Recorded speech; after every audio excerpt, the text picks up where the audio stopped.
Welcome back to another episode of the Barron Report. This is our special coverage on the coronavirus impact on the restaurant industry. And as you guys have been following us, and thanks again for all of your notes, great reach outs on Twitter. Again, just hit me up on Paul Barron at Paul Barron. That's the best way to communicate with me right now. Email, of course, has kind of been flooded with what's happening in the industry and the amount of feedback we are getting. Today on the show, we're talking to IFDA, which is the International Foodservice Distributors Association, and their president and CEO, Mark Allen. Great to have you on the show today, Mark. Well, it's good to be with you, Paul. Thanks for the invitation. Yeah, absolutely. So, Mark, let's just kind of, roll into what IFDA does in the food service space. Explain your relationship with the distributors that supply the restaurants of America. Yeah, sure. So we are the trade association based in Washington, D.C. for food service distributors. So as our role, we lobby for them, we advocate for them on Capitol Hill with the regulatory agencies and with Congress and the federal government. And then we do a lot of things to help them hopefully make better decisions and be better business people and help grow the business. A lot of research. We produce a lot of insights, a lot of conferences that bring the industry together to kind of share and network and learn and grow together. So a lot of the typical type of things that associations do. We're the National Restaurant Association for Food Service Distributors, one way to look at it. Right on. So, Mark, you have 23 CEOs of major food service distributors on your board. What is kind of the temperature or the state of affairs from the distribution side from what you're hearing from your board of directors? Well, short term, it's been very painful. I'll be honest with you there, Paul. When the president last Monday came out and recommended this kind of 15-day social distancing, stay at home, don't eat out, don't dine in at a restaurant. It put the brakes on the industry. So business that was already trending down has been down significantly over the last 7 days. And if you think about it, if a restaurant can only do takeout or delivery or utilize their drive-through window, that takes a good percentage of the business out of the market. And that's painful. That has repercussions upstream. So food service distributors feel that pain. And it extends beyond the restaurant industry. For example, you've got hotels shutting down or their business is declining quite rapidly. You've got K-12 schools shutting down in the suburbs of Washington, D.C. and Virginia. And our governor announced last night that they're going to shut down schools for the remainder of the year. You've got colleges and universities that are sending students home. So if you're a distributor that's attached to those industries, it's had a dire impact on you up to this point. If you're doing hospitals, prisons, the U.S. government, military, there are other segments of the business that are doing well, but restaurants, hotels, business and industry, you name it. Yeah. Yeah. There's a pretty dire impact. Yeah. Mark, so when you look at the impact on the distribution system overall, what are your estimates that you guys have uncovered in what this potentially could do to distribution over the next, say, few months? Yeah, well, sure, Paul. So we looked 3 months out, and our modeling suggests that the industry will take about a $24 billion hit.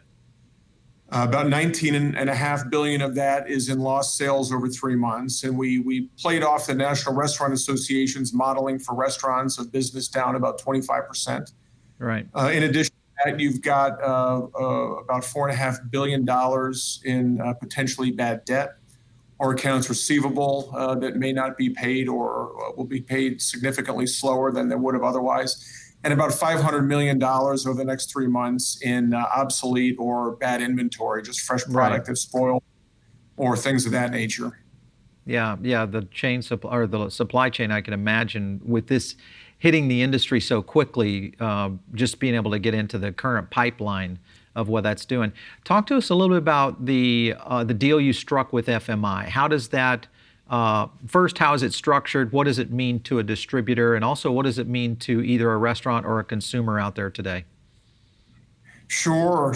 Great question. Well, when we saw a business start to dip and decline at a pretty quick rate, One of the things we did was look across to our brethren on the retail grocery side of the business and notice that they were doing pretty well. I mean, they can't keep stores stocked. They can't get enough product in there. So we had a call with FMI, with the Food Industry Association. They represent the big grocery stores and grocery wholesalers, and said, we've got capacity. We've got excess warehouse capacity in some instances, excess transportation. We've got excess people in many instances, and we've got a lot of product in those warehouses. And they said, we've got needs in all of those areas. So we set up a system to match grocers that have a need for capacity with food service distributors that have capacity. And so far, it's worked pretty well. There's been a lot of demand on the part of retailers, and our guys are stepping up, helping to fill some of those needs. The associations, I would say, are doing a really nice job in this area, but there are a lot of companies that are proactively doing this on their own. So if you think about the supply chains, they really complement each other very well. Food service distribution warehouse might have 8 to 10, for example, temperature zones. A grocery warehouse, same type of situation, so multi-temperature trucks. So the supply chain and being able to handle sensitive, perishable product fits like a glove. A lot of the people have the same skill set, whether that's a driver with a commercial driver's license, the ability to drive a truck over 26,000 pounds, or somebody that can order select in a warehouse. Those are skills that transfer nicely. And I think one of the biggest things really around product. Not that the product is a perfect fit, but we might deliver it in bigger packaging, but consumers can certainly still use it. And we've worked with the FDA and the USDA to make sure that the labeling requirements are relaxed during this time, and that type of product can make it into the channel where quite honestly it's needed. Yeah. When you look at distribution on this front and kind of the influx of consumer demand we've seen at the grocery level, obviously with restaurants across America almost strapped to a standstill. Any indication from our current administration in Capitol Hill that is looking to this as maybe an emergency response element that could be layered in to the program? Because I would think that, eventually these grocery chains are going to start struggling on supply chain with the kind of influx of business. They're going to have some relief valves somewhere. Any talks with Capitol Hill on how that might play out, or if this lasts more than another 30 or 60 days? Yeah, Paul, some of that's already going on now, for example, in certain locales. You cannot run a business if you're in California, Illinois, New York. Think of one of the states that has gone on complete lockdown. So we have worked with other food industry associations, with the Department of Homeland Security, to ensure that food manufacturers and food distributors are deemed essential infrastructure. That has been done. You saw that in the president's kind of release 7 days ago. So we're not only able to keep operating, but it is we have a responsibility, as the government puts it, to keep operating. So there will be supply chain assets dedicated to whether it's quick serve that might still have a window open, or grocery stores that need products. So you've got an awful lot of resources coming to bear on those situations, ensuring that the trucks keep running, that people are able to get to work. Some of the other things we've done is work with our allied associations to understand if somebody is diagnosed with coronavirus, what needs to happen from that standpoint. How does that employee need to be treated? How much time do they need to go home? And how does that whole testing protocol work? And how do you remove them from the workplace immediately and kind of map the people that they might have come in contact with? So we're very, very sensitive to kind of the needs of the employee who might be affected, to the workplace that we're trying to minimize the effect on. So there are a lot of discussions and a lot of work going on with government, and it's been really rewarding to see the food industry associations come together and work in time of need with a government who's been very, very receptive to thinking and doing things differently, I would say. So there is a lot of focus and a lot of activity going on to make sure that these supply chains remain open, remain viable, and continue to serve customers. Yeah. So, from an operational and kind of logistics and tactical aspect, obviously the truck drivers are kind of the supply chain feature right now here in the United States. It almost feels like it's 1980 all over again when you Mhm. think about how freight moved around back then. Are there actions in place from, because I've been doing a bit of research on this, and it seems like there are several trucking companies that have gone into protocol systems to make sure that these truck drivers stay healthy. So they're implementing protocols for delivery, things of that. Anything happening like that at the distributor level right now? Yeah, oh, absolutely. Most distributors will give the customer, for example, Paul, the ability to determine how that delivery will be made. Will there be a personal interaction? Because usually the Right. food service distributor gets that product not just into the back of the restaurant, but puts it away in the temperature zone in which it Mm-hmm. needs to be stored Yeah. for quality. So a lot of drops now are being made right on the sidewalk, and then that driver will get the truck and drive away, and that restaurant staff will come out and take the product in. So a lot of kind of minimizing the contact there. So trying to do our part as an industry to comply with the government's request for social distancing. So, for example, sales reps in a restaurant every week, that is not happening. More being done digitally, more being done remotely or via phone. So Mm-hmm. minimizing that contact. We did work with the Federal Motor Carrier Safety Administration to ensure that drivers had the ability to extend their day past the traditional hours of service, understanding that there are strains and product needs to get around. So a lot of different moving parts and a lot of different moving pieces, but everybody's doing their part to make sure that drivers stay safe and healthy. Folks in the restaurants stay safe and healthy, and that's very rewarding to see as well. Yeah.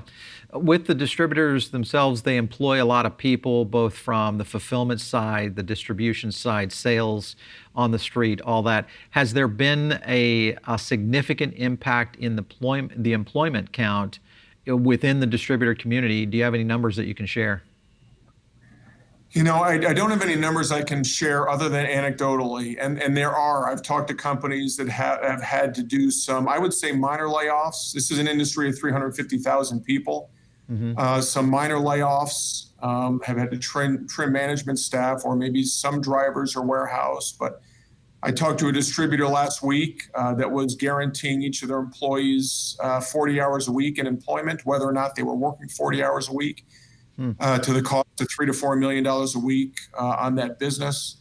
I think you've seen some of the very large distributors come out and say that there will be no layoffs. They've got proper liquidity and working capital to sustain several months of this. I talked to a distributor this morning who was working with a local state. I knew nothing about this program. There's a program in 28 states that will supplement working with unemployment. So if your hours are cut by up to Right. 50%, you can apply for some level of unemployment and supplement some of that. So that's something we got out to Yeah. our membership. So, and then with our partnership with FMI, that is one of the biggest needs and really unanticipated as we went into that. Their folks need people, drivers, folks in the warehouse, folks stocking shelves in the stores. So there was a lot of making sure that if people leave food service distribution, they've got a job in grocery retail. And then when this is behind us, hopefully sooner rather than Right. later, people will come back to distribution. Yeah, for sure. Let's talk about the future a bit. We get in on the other side of this. What are your models showing? Obviously, we've seen some of the data from the restaurant industry. They're in their proposal to Capitol Hill. They were estimating anywhere between 5 and 7 million potential unemployed out of a 15 million employment base. Mhm. Any indicators from your research or from what you're hearing within the distributor community, which obviously is talking and working with the operators directly, of where this industry could be in 6 months? So, great question, Paul. One of the, food service is about 50% of the consumer spend on food. So, a Right. big, important industry. There is no doubt over the last couple of weeks and the next several weeks until we get this behind us that this industry is going to take a hit. There will be fewer restaurateurs. There may be even fewer food service distributors. There are not a lot of companies that can sustain weeks without revenue or limited revenue coming in Yeah. versus months. So in the short term, I think it's going to be somewhat painful as employees are laid off and businesses are potentially lost. But in the longer term, we still feel fairly bullish about what this means for food service longer term over the next, as we climb out of this, and we suspect it will be a slow climb out. This is a very entrepreneurial industry. This is a country that rewards risk taking and the formation of new businesses. So if there is a demand by the consumer to continue to eat out, I fully expect this industry to rise to the challenge and make those opportunities available. And I think over time that will happen. The younger generations certainly don't cook the way my wife likes to, and that works in our favor. We've got population that's busy looking for options, and quite honestly, we all periodically like to get out with friends and family and enjoy a meal away from home. So whether that's taking something and having it delivered or doing takeout or dining in a restaurant, I think longer term it'll be a vibrant industry. And but it's going to be, as you pointed out, it's going to be, I think, somewhat painful in the very near term. Yeah. So your opinion right now seems to be a little bit more optimistic than some of the experts we've been talking about. So that's great to hear. And the impact on the consumer, you feel like we might see a return to normalcy after a bit of time, to kind of get through the psychological effect of a pandemic sweeping through our society. Back to the restaurant, back to the point, or do you feel like we'll see a shift to less dine-in, very close quarters, and more takeout delivery or different restaurant models in the future?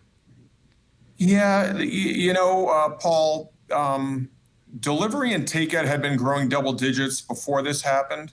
Right. I think the unknown is, what does social distancing mean, and how do people take that, and kind of do we internalize it after this is done, and do we think differently about our interaction with people? That could have an impact on on-premise dining, for example. But I do suspect that takeout and delivery will continue, probably not to grow the way it has, but maybe even accelerate as more people, think differently about social interactions and things like that. So I think it's an absolute relevant point. Whether it's purchased outside the home and consumed in the home or consumed on premise, I feel very bullish about food service in general. But I think those are some moving pieces that are going to take some time to sort out.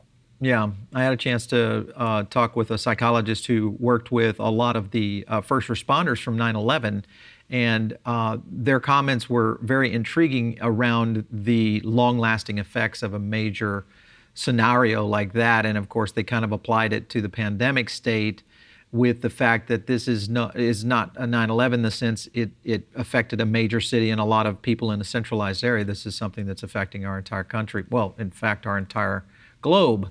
So definitely bad things happening all over the place. Mark, it's been great having you on. I hope to have you on in a few months to talk about our recovery and how we're going to pull out of this thing. So stay tuned for us for sure. Thanks for stopping in. Well, thank you, Paul. I appreciate it. When we get together next, I hope we look in the rearview mirror and the economy is growing, America's thriving, and we're both doing well. Thank you. Absolutely. All right. So again, back with the Barron Report here, and the IFDA, which is the International Food Service Distributors Association, and their president and CEO, Mark Allen. We'll be continuing our coverage here on the Barron Report to talk about the impact on the restaurant and hospitality business as it pertains to the coronavirus.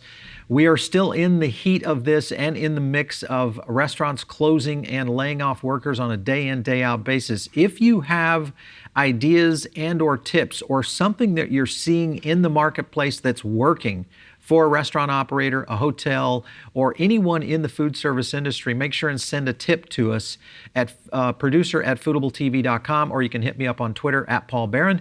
We'll catch you soon right here on the Barron Report.